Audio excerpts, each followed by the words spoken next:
Well, in other news, U.S. Ambassador to Israel Mike Huckabee is calling out media for a fake news story claiming that somehow the IDF was firing on Palestinians at a humanitarian camp.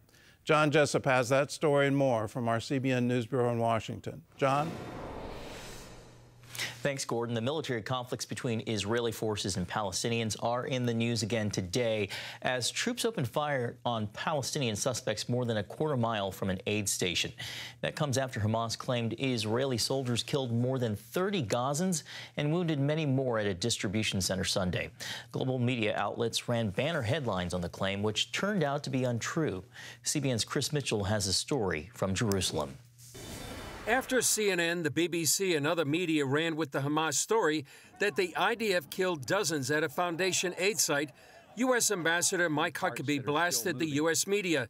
In a statement, he wrote, "Without verification of any source other than Hamas and its collaborators, the New York Times, CNN, and Associated Press reported that a number of people seeking to receive humanitarian food boxes from the Gaza Humanitarian Fund were shot or killed by the Israel Defense Forces. These reports were false." It represents more than mere sloppy journalism. It's feeding and inciting violence against innocent people in the United States. Huckabee demanded an immediate retraction and appealed to all media to act with professionalism and not blindly follow Hamas news releases. It was Ambassador Huckabee who announced the Gaza Humanitarian Foundation a few weeks ago.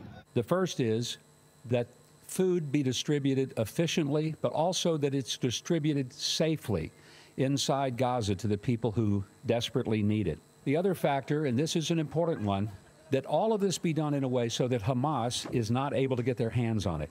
At the UN Security Council, Israeli Ambassador Danny Danon accused the UN of mafia-like tactics against the G.H.F. But the UN is now actively joining Hamas in trying to block that aid. The UN is using threats, intimidation, and retaliation against NGOs that choose to participate in the new humanitarian mechanism. This is the gravest violation of the UN's own principles. It is the extortion of well-meaning NGOs that refuse to kiss the ring.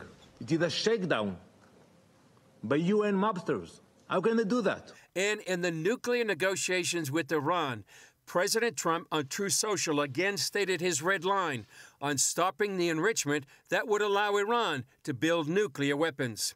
The auto pen should have stopped Iran a long time ago from enriching. Under our potential agreement, we will not allow any enrichment of uranium. Yet Iran's foreign minister says stopping their enrichment is a deal breaker. Definitely, there will be no deal unless enrichment inside Iran is recognized and is allowed to continue. The IAEA reported Saturday that Iran now has enough enriched uranium to make 10 nuclear bombs. Chris Mitchell, CBN News, Jerusalem.